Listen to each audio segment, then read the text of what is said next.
कोई नकारा प्रधानमंत्री हुए तो नरेंद्र मोदी। इनके बारे में जितनी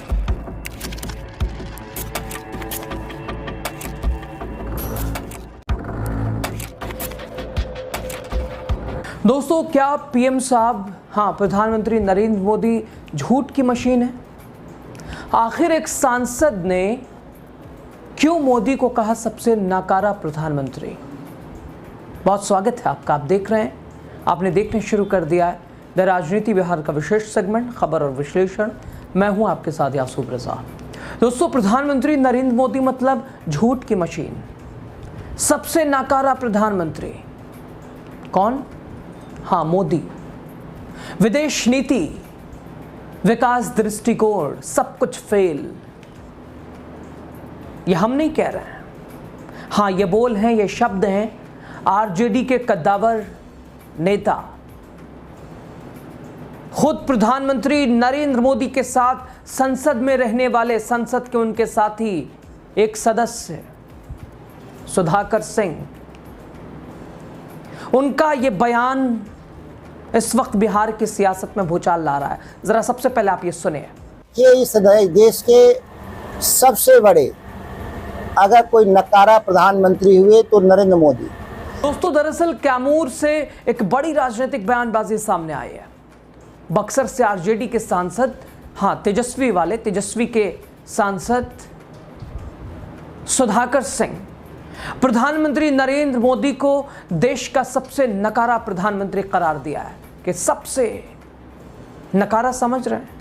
बहुत सारे ऐसे आप किसी को कह भी नहीं सकते हैं। और आखिर ये नौबत क्यों आई कि एक सांसद को, संसद के अपने साथी को, एक सदस्य को नकारा कहना पड़ा? सिर्फ यही नहीं रुके सुधाकर सिंह कह रहे हैं कि झूठ बोलने की मशीन मतलब मोदी साहब। मोदी मतलब झूठ बोलने की मशीन, ये बड़ा आरोप। आखिर एक सांसद को क्या ऐसा लगा, क्या उसने देखा? दोस्तों, उन्होंने पीएम की विदेश नीति, विकास दृष्टिकोण, बिहार की राजनीति पर तीखा हमला बोला है। सुधाकर सिंह ने कहा कि प्रधानमंत्री मोदी, उनकी विश्वसनीयता खत्म हो चुकी है। उन्होंने पीएम की तुलना अंग्रेजों के जमाने में जेलर से करते हुए कहा कि आज देश की आधी जनता एक तरफ है, मोदी अकेले खड़े हैं। उन्होंने सवाल उठाया कि जब पहलगाम हमले के बाद प्रधानमंत्री ने पाकिस्तान और चीन का बहिष्कार करने की बात की थी, तो आज क्यों उन्हीं देशों के साथ रिश्ते सामान्य हो रहे हैं? सुधाकर बोले, पाकिस्तान से क्रिकेट मैच खेला जा रहा है। जब बात है कि भाई खून पानी एक साथ नहीं बह सकता, तो हम उनके साथ क्रिकेट कैसे खेल सकते हैं? उस पर कुछ कदम क्यों नहीं उठाया? चीनी राष्ट्रपति के साथ डिनर किया जा रहा है। यह है मोदी की दोहरी नीति और यह है मोदी की खोखली राजनीति का एक उदाहरण, एक मिसाल, एक एग्जाम्पल। सबसे पहले जरा सुनिए दोस्तों आप सुधाकर सिंह के ये बोल। कि इस देश के सबसे बड़े अगर कोई नकारा प्रधानमंत्री हुए तो नरेंद्र मोदी। इनके बारे में जितनी बात कही जाएगी कम होगी। जिस पाकिस्तान के खिलाफ इन्होंने कहा था बाइकॉट के लिए, आज उसी पाकिस्तान के साथ मिलकर क्रिकेट मैच खेल रहे हैं। जिस 2 महीना पहलगाम मामले में कहा था कि चीनी सामान का बाइकॉट करो, आज वही चीनी प्रधान राष्ट्रपति के साथ बैठकर भोजन कर रहे हैं। जिस अमेरिकी राष्ट्रपति डोनाल्ड ट्रंप को बनाने के लिए भारत के भीतर आरएसएस और भाजपा के लोगों ने मंदिरों में हवन पूजा किया था, आज उसी डोनाल्ड ट्रंप ने भारत के खिलाफ अपमानजनक तरीके से जो व्यापार संधि को अमलीजामा पहना रहे हैं और आज कह रहे हैं कि ट्रंप के खिलाफ। तो ये वो 16 के एक जेलर थे आसरानी, उन्होंने कहे कि अंग्रेजों के जमाने के जेलर थे आसरानी, कहे आधी सेना दाएं चलो, आधी सेना बाएं चलो, बाकी पीछे आ जाओ। आज मोदी जी, इस देश में वही हाल हो गया है। अंग्रेजों के जमाने के जेलर हो गए हैं, आधा देश को दूसरे तरफ, आधा देश को दूसरे तरफ। अब उनके पीछे कोई खड़ा नहीं है। अब वो एक सांता बाबा, सांता क्लॉज को तो आप लोग जानते ही होंगे, सांता क्लॉज जैसा वो देश भर में एक जुमला झूठ बोलने की मशीन के तौर पे घूम रहे हैं। उनकी पूरी विश्वसनीयता जमीन में चली गई है। उनके पास कोई भी दृष्टिकोण नहीं है बिहार को लेकर के। बिहार में आएंगे सांसद चुनवाने के लिए, सरकार बनाने के लिए, और काम ये करेंगे गुजरात में। बुलेट ट्रेन गुजरात में चलेगी, सेमीकंडक्टर प्लांट गुजरात में लगेगा, और वोट मांगने बिहार में चले आएंगे। तो सुना दोस्तों आपने, ये हैं आरजेडी के सांसद सुधाकर सिंह। कैमूर पहुंचे बक्सर के सांसद सुधाकर सिंह ने प्रधानमंत्री मोदी पर जोरदार हमला बोला है। सुधाकर सिंह ने कहा कि नरेंद्र मोदी देश के इतिहास के सबसे नकारा प्रधानमंत्री हैं, जिनकी विश्वसनीयता जमीन में दफन हो चुकी है। उन्होंने पीएम की तुलना अंग्रेजों के जमाने के जेलर से कर दी।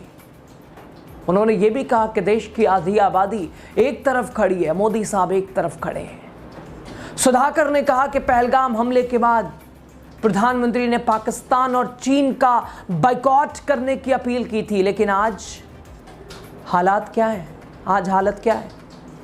पाकिस्तान के साथ क्रिकेट खेला जा रहा है, चीनी राष्ट्रपति के साथ औपचारिक डिनर किया जा रहा है। उन्होंने इसे प्रधानमंत्री की दोहरी नीति और खोखली राजनीति बताया। विदेश नीति को भी पूरी तरह से फेल बताया। विकास दृष्टिकोण को भी नतमस्तक अस्त व्यस्त बताया। दोस्तों, बक्सर सांसद ने कहा कि जिस ट्रंप को सत्ता में लाने के लिए आरएसएस और बीजेपी के लोग मंदिरों में हवन पूजन कर रहे थे, वही आज भारत को आईना दिखा रहा है। उन्होंने मोदी को झूठ बोलने की मशीन बताया। उनके पास विकास की कोई ठोस दृष्टि नहीं है। वो सिर्फ प्रदेशों में भाषण देकर जाते हैं, लेकिन विकास का फायदा गुजरात में दिखाते हैं। दोस्तों, दरअसल सुधाकर का यह गुस्सा कल प्रधानमंत्री के बिहार दौरे को लेकर नजर आ रहा है। पूर्णिया दौरे पर थे प्रधानमंत्री, और चूंकि चुनाव होता है वहां, तो प्रधानमंत्री आते ही हैं। वादों की बौछार, भले ही वो पूरे हों या ना हो, शायद ये इसी बात का बुरा लगा है सुधाकर सिंह को।